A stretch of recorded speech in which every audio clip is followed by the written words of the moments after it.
Salam Habibti, how are you? How are you doing? In today's video, I would like to share with you some of the things that I have done when I'm on my period in order to be closer to Allah. First and foremost, we are not allowed to pray on our menses. When you're used to praying 5 times a day, and then suddenly you're not allowed to, and you're just cramping and you're in pain and tired and cranky, feel a bit disconnected, thinking that perhaps I could make a video to help you guys as well who are going through this. Based on these sources, let me just show my sources here and my sources here. You can actually read the Qur'an, but you can't touch the actual Qur'an book, which is what I mean is just the Arabic.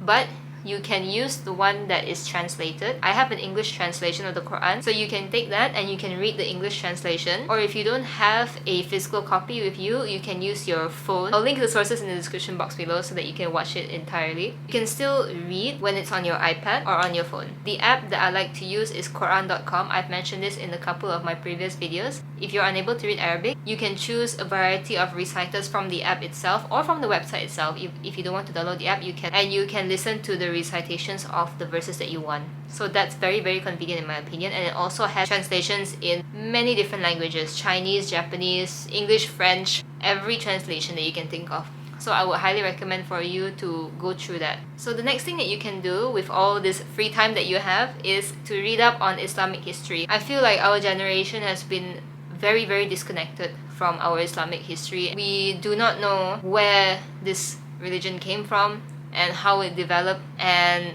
who are the great scholars and the great soldiers of Islam who helped to spread Islam and contribute to what we are enjoying right now. I have a few books here. So the first one is, of course, the biography of the Prophet ﷺ. This is a very popular book and very easy to read as well. And look at the cover.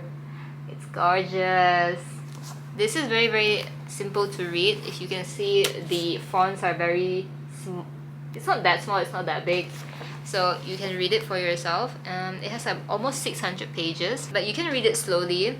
This is a concise summary of the Prophet's life, how Islam came about and how he died, and the wars that was fought in Medina and Mecca, and so on and so forth. This is a good starting point for you, especially if you're a revert and you would like to know more about how Islam came about. And the next one is, this is a book about the history of the Prophet ﷺ, and there are many other books that I would recommend, but I would just like to recommend this one and recommend this one because this is quite relevant to our times, because it's talking about atheism, how you can disprove atheism with the talking points in this book. I would recommend anyone to read this book actually.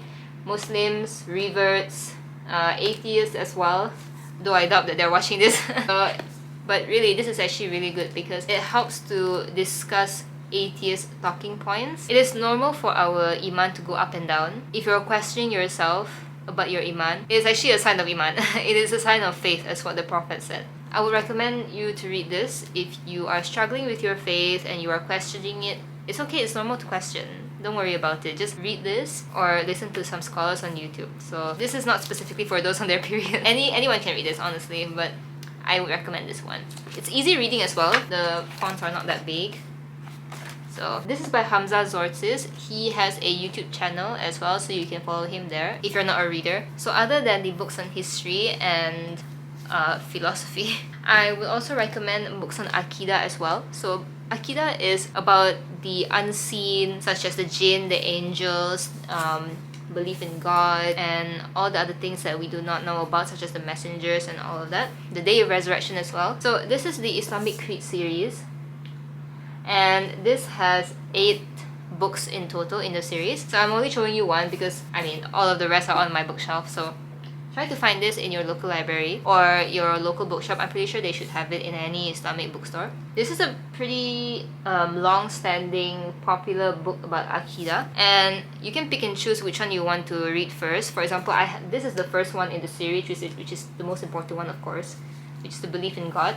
So the second one would be the world of the noble angels. The third one is about the jinn and the devils. The fourth one is about the messengers. The fifth one is the minor resurrection, which is what happens after you die. And number 6 is the day of resurrection. Number 7 is about heaven and hell. And number 8 is about divine will and predestination. So you can read whichever one that you like. it's a really again, it's a really easy to read book. Or maybe it's just me because I'm a reader. It's okay, you can just start reading it from the start. So pages like that. Almost every other page has verses from the Quran so that you can easily refer to the verses instead of going to the English translation or anything else, because everything is already inside here. Next is this is the last book, I swear. But the next is Hadith collections. So this is the one that I have right now, Al-Adab Al-Mufrad, which is by Imam Al-Bukhari. And it's a very, very thick tome. So this can last you through 12 menstrual cycles. I don't know, depending on how fast you read. So this is very, very nice as well. You can see. Can you see? Yeah. This is really nice to read as well. They have different categorizations for hadith, from weak to sound to sahih. They actually mention here whether it's authentic or not. So this one is an authentic one. And they do mention that it has like certain hadiths. Oh, can you see?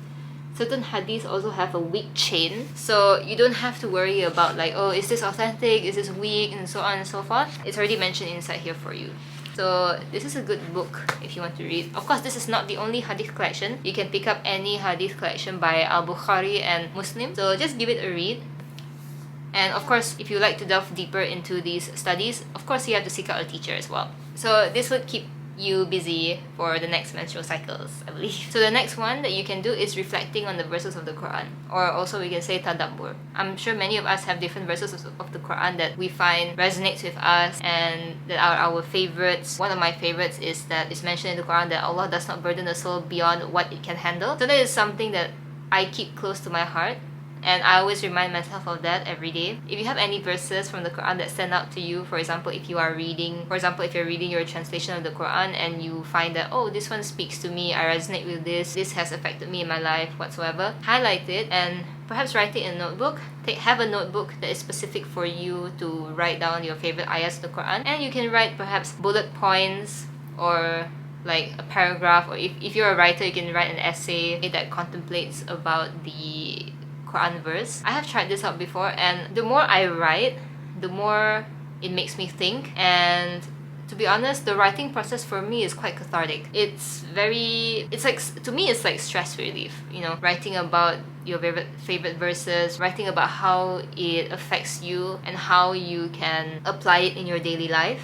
So I find this very beneficial, and I hope you guys will as well. So basically, just to get started, just get a notebook, or if you can write in your journal, in your phone app, or if you like typing on the computer, just whatever, like anything that's easy for you, just try and do it, and inshallah it will help you as well, and perhaps help take your mind off the period cramps. So next is also one of the ways that I use to increase my knowledge in Islam other than the Quran while I'm on my period. So it would be watching lectures on Islam from certain sheikhs and certain scholars that I like. So as I mentioned before, Hamza Zortzis has a YouTube channel. So he is currently pursuing his PhD in theology, if not mistaken. So I watch his lectures a lot, and he does have debates as well. But I would say that watching debates is not for everyone. So I would suggest that you start off with his lectures first. Other than Hamza Zortzis, I would recommend Musa Adnan and his father Rashid Adnan, not mistaken. So these two are historians, father and son, they are historians, and delve deeper into history compared to other scholars on YouTube. So I would highly recommend that. I especially enjoy watching Musa Adnan's videos because I'm a bit of a history nerd, and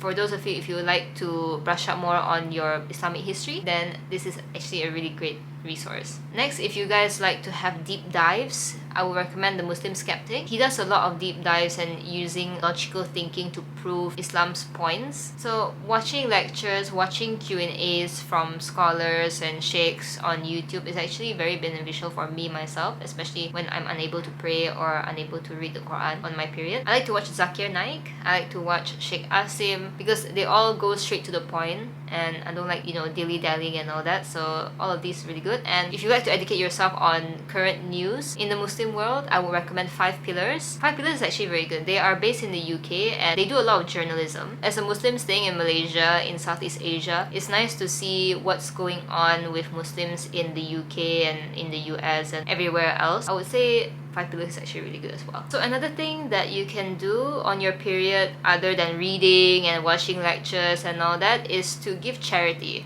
Even if you don't have money, you can also give charity. For example, you can volunteer your time. Of course, if you are not cramping and in pain. So you can volunteer your time at a refugee shelter, for example. I used to volunteer at a refugee shelter last time in Malaysia, and it was it was tiring, but it was very fulfilling. You can volunteer at a children's hospital or a children's charity, children's school, an orphanage. Even if you don't have any money, perhaps cook food and send to the masjid, pack it up nicely and send to the masjid, because those who go and pray there, if you leave anything there, for example like packed food or anything, some of them will actually take and eat it. For instance, some people who don't have the time to buy, or they don't have any money to buy, they will go to the masjid and they will take some food from there or any donated food there, and they will eat it, and you will get the rewards from that, inshallah. So don't think that you always need to have money to donate or you have money to do charity. Allah judges us on what we are able to do. We are judged based on our capacity. If you have $10,000 to give, that's great. But if you don't, you can always volunteer your time. Alright, so that's all the tips that I have for you sisters today. Thank you so much for staying with me till the end. I hope the best for you all, inshallah. I hope you rest well. Just take a deep breath, take it slowly. And remember that Allah judges us based on our capacity. So do not overburden yourself, and make sure you try some of these tips so that you feel closer to God each day. Thank you so much for watching, and I'll see you in the next one. Bye!